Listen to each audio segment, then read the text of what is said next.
ఎవరిని విడిచిపెట్టేది లేదు ఈ తాప. సో ధైర్యంగా ఉండండి. మా ఓడిపోయిన వాళ్ళు ఉన్నారు, మీరు కూడా బాధపడద్దు. మొన్న నేను చూసింటి మా సిద్దిపేటల కొన్ని కాన్స్టిట్యున్సీలో చూసింటి. ఈ తాప ఎవరు గెలిచిందే బాగా అంటే పోయిన తాప ఓడిపోయిన వాళ్ళు ఈ తాప గెలిచింది. ఎక్కువ మంది పోయిన తాప ఓడిపోయిన వాళ్ళు ఈ తాప సర్పంచ్లు అయింది. అందువల్ల ఓడిపోయిన వాళ్ళు బాధపడకుండా మీకు భవిష్యత్తు ఉంటుంది, గెలిచిన వాళ్ళకు బాధ్యత ఉంటుంది. మీకు భవిష్యత్తు ఉంది, మీకు బాధ్యత ఉంది. అందువల్ల ఎవ్వరు కూడా నారాజు కాకండి. ఓడిపోయిన తమ్ముళ్ళు కూడా బీఆర్ఎస్ పార్టీకి, సునీతా లక్ష్మారెడ్డి గారికి మీరే సర్పంచులు, మీరే మాకు నాయకులు. మీ గౌరవం ఎప్పుడూ ఉంటది. ఏ పనున్నా తప్పకుండా మీకు చేసి పెట్టాల్సి సునీతమ్మ గారు చేస్తారు. మేమందరం కూడా మీకు అండగా ఉంటాం. సో ఈరోజు చాలా విషయాలు ఉన్నాయి. కాంగ్రెస్ ప్రభుత్వం వచ్చినాక ఏది కూడా సరిగా జరుగుతున్న పరిస్థితి లేదు. ఏం జరుగుతుంది మీకు తెలుసు కదా. ఏది చూసినా సగం సగం ఆగమాగం. ఇప్పుడు మొన్నటిదాకా రైతు బంధు 15,000 ఇస్తా అన్నాడు, ఇచ్చిండా?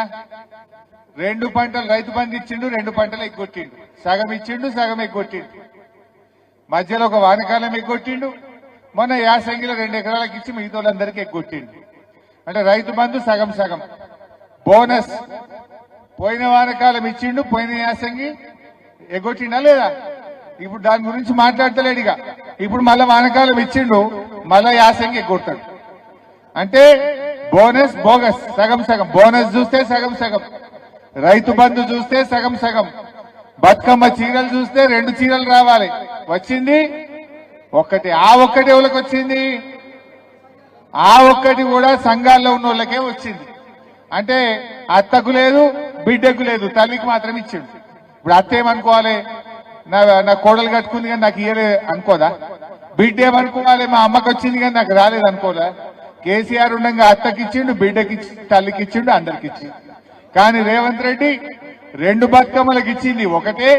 ఆ ఇచ్చిన ఒకటి కూడా సగం మందికి ఇచ్చిండు, సగం మందికి కొట్టిండు. అవునా కాదా? ఈ రకంగా అంతా ఆగమాగం. ఏ పథకం చూడు, ఇందిరమ్మ ఆత్మీయ భరోసా అన్నాడు, కూలీలందరికీ ఏడాదికి 12,000 ఇస్తా అన్నాడు, డబ్బా కొట్టిండు, పెద్ద పెద్ద హోర్డింగ్లు పెట్టిండు, ఫ్లెక్సీలు కట్టిండు, ఉపన్యాసాలు కొట్టిండు. చూసింది ఏంటంటే మండలానికి ఒక ఊరికి ఇచ్చిండు, అన్ని ఊర్లకే కొట్టిండు. ఒక ఊరికి ఇచ్చిండు, అది ఒక తాపనే ఇచ్చిండు, మిగతా ఊర్లకి అది కూడా ఇయ్యలే. రాజీవ్ యువ వికాసం అన్నాడు, ఇక వచ్చినాయి 6,000 కోట్లు, 6 లక్షల మందికి ఇస్తున్నామన్నాడు, రేపటి నుంచే పడతాయి అన్నారు. పెద్ద పెద్ద హోర్డింగ్లు పెట్టిండ్రు, అది వికసించక ముందే వాడిపోయింది. ఆ రాజీవ్ యువ వికాసం పత్త లేకుండా పోయింది. వచ్చినాయా పైసలు? రాజీవ్ వికాసం యువతకు ఉద్యోగాలు లేవు, నోటిఫికేషన్లు లేవు, కనీసం రాజీవ్ యువ వికాసం కూడా వచ్చింది లేదు. అందరినీ మోసం చేసుకుంటూ పోతా ఉన్నారు. ఏ పాత ఉన్నాయి కూడా వస్తలేవు.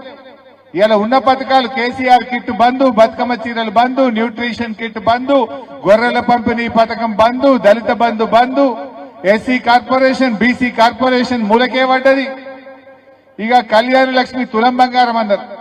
అప్పుడు ఏమన్నారు? ఇక జర పెళ్లిళ్ళు ఆపుకోండి, ఇక వస్తుంది ఇందిరమ్మ రాజ్యం, పెళ్లిళ్ళు ఆపుకోండి, మేము వచ్చినాక పెళ్లి చేస్తే కేసీఆర్ ఇచ్చిన 1,00,000 వస్తాయి, తులం బంగారం వస్తుంది అన్నారు. బంగారం అయితే రాలే కానీ ధర మాత్రం 1,40,000 అయింది. తులం అయిందా లేదా? ధర మాత్రం పెరిగింది, ఇచ్చే తులం మాత్రం రాలే. మొన్నెవరో ఎమ్మెల్యే గారు, ఆయన రామగుండం ఎమ్మెల్యేనట, కళ్యాణ లక్ష్మి చెక్కిస్తే ఆమె బిడ్డనెత్తుకొచ్చి, అరే ఏమైందమ్మా నీకు పెళ్లి ఎప్పుడా అంటే, పెళ్లి 1 ఏడాది దాటింది సారు, ఇవాళ బిడ్డ పుట్టినాక నువ్వు చెక్కిస్తున్నావు అన్నాడు. అంటే ఏడికి వచ్చింది కళ్యాణ లక్ష్మి? కేసీఆర్ ఉండగానేమో లగ్గానికి ఇచ్చిండు, వీళ్ళేమో 21 దినానికి ఇస్తురు, పిల్ల పుట్టినానికి ఇస్తురు. గట్ల అయిపోయింది. ఇవాళ కళ్యాణ లక్ష్మి దాదాపు 900 కోట్ల రూపాయలు కళ్యాణ లక్ష్మి కింద ఈ ప్రభుత్వం బకాయి పడ్డది. ఆ ఇచ్చే 1,00,000 రూపాయల చెక్కులు కూడా ఇవాళ సకాలంలో రానటువంటి పరిస్థితి ఏర్పడ్డది.